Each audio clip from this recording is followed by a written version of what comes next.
नमस्कार, आप देख रहे हैं यूपी ताजा न्यूज और मैं हूं संजय सिंह मान। क्या आपने सुना है भोपाल के सनसनीखेज रेप और ब्लैकमेलिंग केस के बारे में, जहां मुख्य आरोपी फरहान ने न सिर्फ मासूम लड़कियों का शोषण किया बल्कि उन्हें डराने के लिए उनके ही रेप के वीडियो दिखाकर धमकाया। तेरे साथ भी ऐसा ही करूंगा, ये शब्द थे उस दरिंदे के जिसने कई जिंदगियों को तबाह कर दिया। आज हम इस केस की पूरी सच्चाई आपके सामने ला रहे हैं। आखिर कैसे एक सुनियोजित गिरोह ने हिंदू छात्राओं को निशाना बनाया और कैसे पुलिस ने 3 चार्जशीट में इस घिनौने अपराध का खुलासा किया। इस वीडियो को अंत तक जरूर देखिए, क्योंकि कहानी सिर्फ अपराध की नहीं बल्कि इंसाफ के जंग की भी है। आज हम बात करेंगे भोपाल के उस रेप और ब्लैकमेलिंग केस की जिसने पूरे देश को झकझोर कर रख दिया। इस केस का मुख्य आरोपी फरहान खान और उसका गिरोह न सिर्फ लड़कियों का यौन शोषण करता था बल्कि उनके वीडियो बनाकर उन्हें ब्लैकमेल भी करता था। लेकिन पुलिस की 3 चार्जशीट ने इस पूरे मामले का काला सच उजागर कर दिया। तो चलिए सिलसिलेवार समझते हैं आखिर ये पूरा मामला क्या है और कैसे ये अपराधी पकड़े गए। ये कहानी शुरू होती है 12 अप्रैल 2025 को, जब एक युवती ने भोपाल के बक्सेवनिया थाने में हिम्मत जुटाकर अपनी आपबीती सुनाई। उसने बताया कि फरहान नाम का एक शख्स न सिर्फ उसका यौन शोषण कर रहा था बल्कि उसे ब्लैकमेल भी कर रहा था। उसने पुलिस को बताया कि फरहान उसे दूसरी लड़कियों के रेप के वीडियो दिखाकर धमकाता था और कहता था कि तेरे साथ भी ऐसा ही करूंगा। इस शिकायत के बाद पुलिस ने तुरंत कार्रवाई की और 13 अप्रैल को फरहान को गिरफ्तार कर लिया। लेकिन यह सिर्फ शुरुआत थी।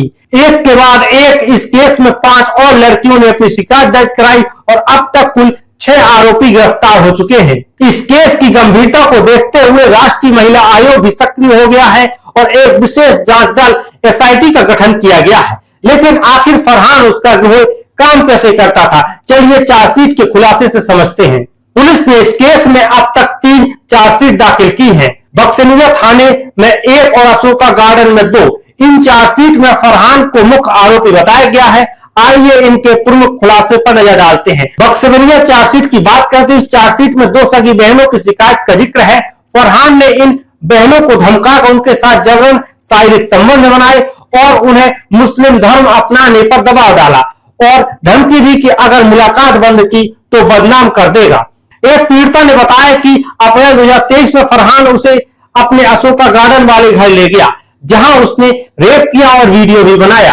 अशोका गार्डन की पहली चार्जशीट, यहां भी 2 बहनों ने शिकायत दर्ज की। पीड़िता ने बताया कि फरहान ने उससे कहा कि शादी के लिए मुस्लिम बनना होगा। उसने जब इनकार किया तो फरहान ने उसे ब्लैकमेल करना शुरू कर दिया। एक बार वह अबरार के घर ले गया, जहां उसने और अली ने मिलकर उसके साथ रेप किया। इस दौरान वीडियो बनाकर वायरल करने की धमकी भी दी। अशोका गार्डन की दूसरी चार्जशीट की बात करें तो इस चार्जशीट में साहिल नामक आरोपी मुख्य रूप से जिम्मेदार ठहराया गया है, जो डांस एकेडमी की आड़ में लड़कियों को फंसाता था। साहिल ने खुद को हिंदू बताकर एक मेकअप आर्टिस्ट को अपने जाल में फंसाया और उसका यौन शोषण किया। खास बात यह कि फरहान ने पुलिस पूछताछ में बेशर्मी से कहा कि उसे अपने कृत्यों पर कोई पछतावा नहीं है और उसने सवाब का काम किया है। इस बयान ने पुलिस को और स्तब्ध कर दिया। फरहान और उसके गिरोह के तरीके बेहद सुनियोजित थे। वे खास तौर पर उन हिंदू लड़कियों को निशाना बनाते थे जो बाहर से भोपाल पढ़ाई करने के लिए आते थे। पहले दोस्ती का जाल, फिर ड्रग्स और हुक्का लाउंज में ले जाकर नशा और फिर रेप और ब्लैकमेलिंग। फरहान के मोबाइल में 15 से 20 लड़कियों के अश्लील वीडियो मिले हैं, जिसमें वह पीटता और सिगरेट से जलाता हुआ दिखाई दे रहा है। सभी पीड़िताओं की counselling Gauri one stop centre में की गई। फरहान के मोबाइल से वीडियो और कॉल डिटेल्स बरामद कर लिए गए हैं। पुलिस ने अशोका गार्डन और इंदौर के घटना स्थलों की शिनाख्त की है और कपड़े व अन्य सबूत जब्त किए हैं। आरोपियों के DNA सैंपल को फॉरेंसिक लैब भेजा गया है। 3 मई 2025 को फरहान ने पुलिस से पिस्टल छीनकर भागने की कोशिश की, जिसके दौरान उसे गोली लगी और वह घायल हो गया। अब वह हमीदिया अस्पताल में भर्ती है। इस केस ने कई सवाल खड़े किए हैं। आखिर क्यों ऐसी घटनाएं बार बार हो रही हैं? क्या हमारी बेटियां कॉलेज और शहरों में सुरक्षित नहीं हैं? इस मामले में राष्ट्रीय महिला आयोग की जांच ने इसे संगठित अपराध और संभावित धर्मांतरण नेटवर्क से जोड़ा है। लेकिन सवाल यह है, हम समाज के तौर पर ऐसी घटनाओं को रोकने के लिए क्या कर सकते हैं? तो दोस्तों, यह थी भोपाल रेप और ब्लैकमेलिंग केस की पूरी कहानी, जो न सिर्फ एक अपराध की दास्तान है बल्कि समाज के लिए एक चेतावनी भी है।